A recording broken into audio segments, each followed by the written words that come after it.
Mesdames, Messieurs, bienvenue au journal. C'est toujours un plaisir de vous retrouver sur CamNews 24 pour une nouvelle page d'information, les titres. Journée mondiale des lépreux, la 63e édition se commémore ce dimanche 31 janvier 2016, occasion donc pour l'Organisation mondiale de la santé de sensibiliser le public à cette maladie qui continue de tuer et mutiler les populations les plus pauvres. L'environnement, l'alimentation en eau, la production et le transport de l'énergie électrique préoccupent le gouvernement camerounais. Cette série de sujets était inscrite à l'ordre du jour du tout premier conseil de cabinet de l'année 2016. Bienvenue à tous. Ce 31 janvier 2016, le Cameroun se joint au reste du monde pour commémorer la 63e édition Journée mondiale des lépreux. Occasion pour l'Organisation mondiale de la santé de sensibiliser le public à cette maladie que l'on peut soigner, mais qui continue de tuer et mutiler les populations les plus pauvres. Plus de précisions avec Eric Tichel. La lèpre est une maladie infectieuse chronique due à une bactérie proche de l'agent responsable de la tuberculose, identifiée par le Norvégien Hansel en 1873. Encore appelée maladie de Hansel, la lèpre touche les nerfs périphériques, la peau, les muqueuses et provoque des infinités sévères. Peu contagieuse, la lèpre est endémique dans certains pays tropicaux, en particulier d'Asie. Longtemps incurable et sujette à toutes sortes de superstitions, la lèpre se soigne aujourd'hui par des combinaisons de plusieurs antibiotiques et il est possible pour ceux qui ont perdu un membre de profiter des avancées de la médecine en matière de prothèses et de la prévention. Mais en Amérique du Sud, en Afrique et en Asie, ces victimes se comptent encore par centaines de milliers. Une quinzaine de pays compte encore plus d'un malade de la lèpre pour 10 000 habitants, au premier rang desquels l'Inde, le Brésil, Madagascar et le Nigeria. Selon les données récentes de l'Organisation mondiale de la santé, il n'y aurait fin 2001 plus que quelques 600 000 malades enregistrés dans le monde, mais plus de 750 000 nouveaux cas dépistés la même année, soit un nouveau cas chaque minute dans le monde. La commémoration de la Journée mondiale des lépreux chaque le 31 janvier est une occasion pour l'OMS de sensibiliser le public à cette maladie que l'on peut soigner, mais qui continue de tuer et mutiler les populations les plus pauvres. Le Premier ministre chef du gouvernement Philippe Moyan a présidé la première session du conseil de cabinet de l'année 2016. Le jeudi 28 janvier, dans ses services, y ont pris part le ministre d'État, le ministre de la Justice, garde des Sceaux, les ministres délégués ainsi que les secrétaires d'État. Les travaux étaient centrés autour de deux points majeurs, à savoir l'environnement et les questions d'eau et d'énergie. S'agissant du premier point, le ministre de l'Environnement, de la Protection de la Nature et du Développement durable a fait un compte rendu de la 21e conférence des parties à la Convention de l'ONU sur les changements climatiques COP21. Les détails avec Donna Ayusoa. Prenant la parole après le propos introductif du chef du gouvernement, le ministre de l'Environnement, de la Protection de la Nature et du Développement durable a présenté un rapport des travaux de la 21e conférence des parties à la Convention des Nations Unies sur les changements climatiques COP21. Il en ressort que ces assises ont permis de renforcer le consensus sur les mesures de lutte contre les changements climatiques grâce à l'accord de Paris qui prévoit le maintien du réchauffement climatique en dessous de 2 degrés Celsius. Le même accord engage les pays industrialisés à verser aux pays en développement 100 milliards de francs CFA par an à partir de 2020 au titre du Fonds vert pour le climat. Il suggère enfin que les contributions prévues déterminées au niveau national présentées par chacun des 170 pays parties prenantes soient révisées tous les 5 ans. Le ministre Elepierre a fait savoir que l'Afrique a été l'objet d'une attention particulière. Dans cette perspective, un sommet a réuni les chefs d'État sur le thème « Enjeux des changements climatiques et solutions africaines » le 1er décembre 2015. Les différents intervenants ont ébauché à cette occasion des solutions spécifiques à l'instar de la promotion plus accrue des énergies renouvelables, la lutte contre la désertification, la grande muraille verte et la sauvegarde du lac Tchad dont la superficie s'est rétrécie au fil des ans. Cette dernière problématique a ainsi été au centre du plaidoyer du président de la République du Cameroun qui a insisté d'une part sur l'importance du financement des actions envisagées par les États concernés et d'autre part sur la gestion durable des forêts du bassin du Congo. Ouagadougou. Dans le même ordre d'idée, le chef de l'État a renouvelé l'engagement du Cameroun de réduire de 32% les émissions de gaz à effet de serre à l'horizon 2035. Le ministre délégué auprès du ministre des Relations extérieures chargé du Commonwealth a fourni des informations complémentaires sur la stratégie diplomatique en cours d'élaboration devant permettre de capitaliser les retombées de la COP21 en matière d'atténuation et d'adaptation au changement climatique, ainsi que dans les domaines du financement, du transfert des technologies et du renforcement des capacités. Après avoir pris acte de ce compte rendu, le chef du gouvernement a demandé au ministre chargé de l'environnement d'élaborer une stratégie afin de permettre au Cameroun de tirer le meilleur parti du Fonds vert pour le climat, du Fonds d'investissement climatique, du Fonds d'adaptation au changement climatique, ainsi que des autres opportunités susceptibles d'être offertes par l'accord de Paris. Toujours au cours de ce premier conseil de cabinet de l'année 2016, les membres du gouvernement ont eu droit à un exposé du ministre d'eau et de l'énergie sur la mise en œuvre du projet d'alimentation en eau potable de la ville de Yaoundé et ses environs à partir du fleuve Sanaga et du projet de construction du barrage hydroélectrique de Nachtigal. Plus de précisions dans cet élément de la rédaction. Le ministre de l'eau et de l'énergie présent à ce premier conseil de cabinet de l'an 2016, présidé par le chef du gouvernement Philémon Yan, va procéder à la présentation du projet d'alimentation en eau potable de la ville de Yaoundé et ses environs à partir du fleuve Sanaga. Ce projet vise un apport additionnel de 300 000 m3 par jour en vue de satisfaire la demande de la ville de Yaoundé, projetée à 250 000 m3 par jour en 2022.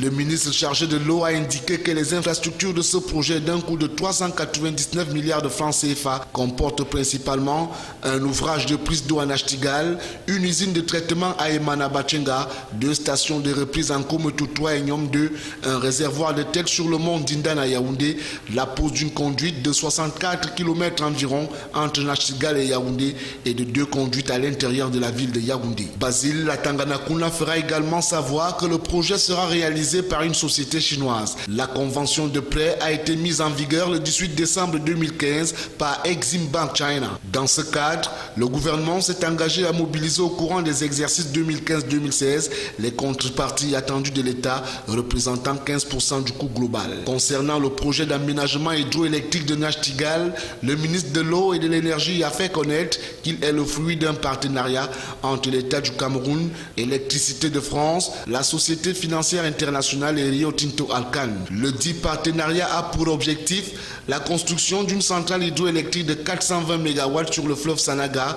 au niveau de Nachtigal amont. Le coût estimatif du projet d'environ 656 milliards de francs CFA devrait être affiné à l'issue du processus d'appel d'offres en cours pour le recrutement d'un constructeur. Les études de faisabilité étant achevées, il est prévu dans l'attente de la finalisation du montage financier d'amorcer quelques travaux préliminaires au premier trimestre 2016. Le lancement définitif de la construction est envisagé au 4e trimestre 2016. Le ministre a noté que le renforcement du réseau de transport de l'électricité indissociable du projet Nachtigal connaîtra un coup d'accélérateur dès l'entrée en service de la Société nationale de transport de l'électricité Sonatrel, créée le 8 octobre 2015 par le président de la République.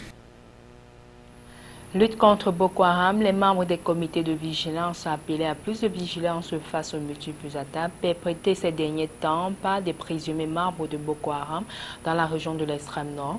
L'appel a été lancé par le gouverneur de la région à la faveur d'une réunion de coordination qui vient de se tenir à Mora. Plus de précisions avec Célestin Tabouli-Succès.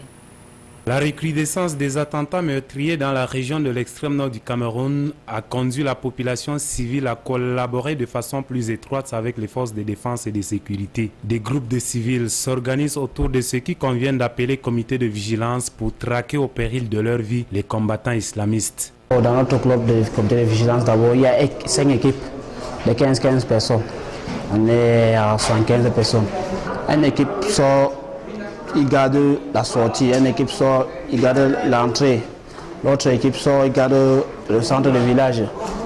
On rentre à la maison, 19h déjà, il fait des nuits, vous savez, on fait la close, on ferme le village, personne n'entre. Même si tu es de Kolfata, tu n'entres pas. Nous avons les flèches, l'arme blanche, nous avons donc les machettes et les bâtons, on monte sur eux. Et on les bat, on les ligote, on les amène donc au camp de Bir de Limani. Le gouverneur vient de tenir ce 28 janvier dans la ville de Mora une réunion avec ceux du département du Mayo-Sava. L'objectif étant ici de remobiliser et de redynamiser ces membres du comité de vigilance pour s'adapter à la nouvelle donne. Nous étions ici justement à Mora pour une réunion d'évaluation et de sensibilisation avec le comité de vigilance des différentes localités, Kirawa, Monderi, Kolofata et Limani. Nous avons ensemble évalué la situation parce que nous avons constaté que depuis un certain temps, cette nébuleuse a changé de stratégie et de tactique. C'était donc de bon temps pour nous également de remobiliser l'ensemble de ces comités de vigilance à côté des forces de défense et de sécurité des autorités administratives. Dans leur mission d'appui aux forces de défense et de sécurité, les groupes d'autodéfense qui constituent un véritable bras séculier qui accompagne les autorités camerounaises dans la guerre contre Boko Haram ont été appelés à plus de vigilance et de discipline face au nouveau mode opératoire de la secte qui endeuille de nombreuses familles ces derniers temps. Le gouverneur Midja Bakari salue la bravoure et le sacrifice de ces nouveaux héros de la lutte antiterroriste. Plusieurs d'entre eux ont été faits chevaliers de l'ordre du mérite camerounais. Des appuis financiers du chef de l'État, président de la République, ont été également mis à leur disposition pour mener à bien leurs activités. En politique, les manœuvres électoralistes prennent déjà l'espace politique camerounais en vue de la prochaine élection présidentielle. La coordination ainsi que les responsables politiques du RDPC, département du Vouri, ont remis au gouverneur de la région du littoral le 26 janvier 2016 à Douala le document portant appel à candidature au président Paul Biya pour la présidentielle à venir. Pour comprendre les mobiles et motivations de cet appel, voici le compte rendu de Thierry Eba et Josué Ngonga.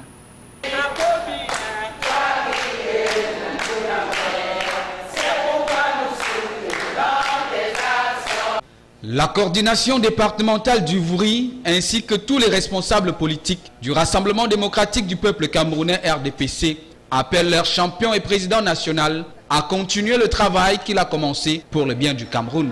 Ce 26 janvier 2016, les militants du RDPC sont allés remettre ce document au gouverneur de la région du littoral, Samuel Dieudonné Ivara Dibois, pour transmission au président de la République. Et il nous faut quelqu'un qui connaît le pays, qui connaît ses populations, quelqu'un capable de convaincre également à l'étranger.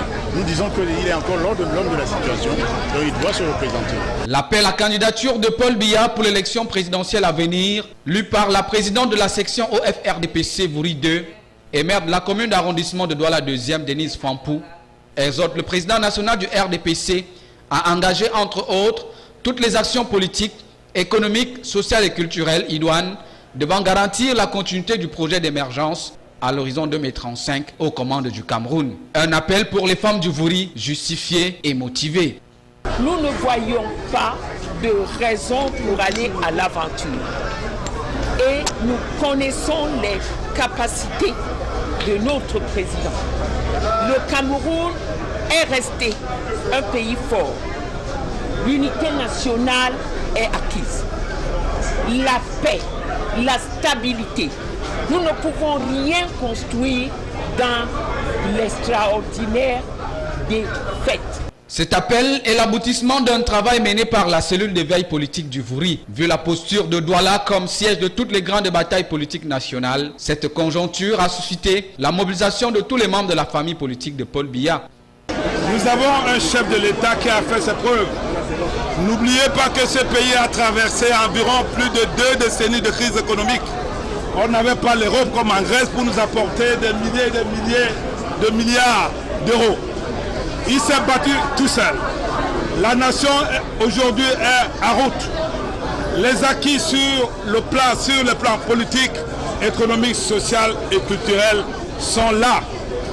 Reste que le gouverneur transmette les plis acquis de droit. En attendant, les militants sont d'ores et déjà à pied d'œuvre pour toutes les manœuvres électoralistes dans l'ensemble du département du Vouri. Ce journal s'achève. Merci à tous de l'avoir suivi. À bientôt.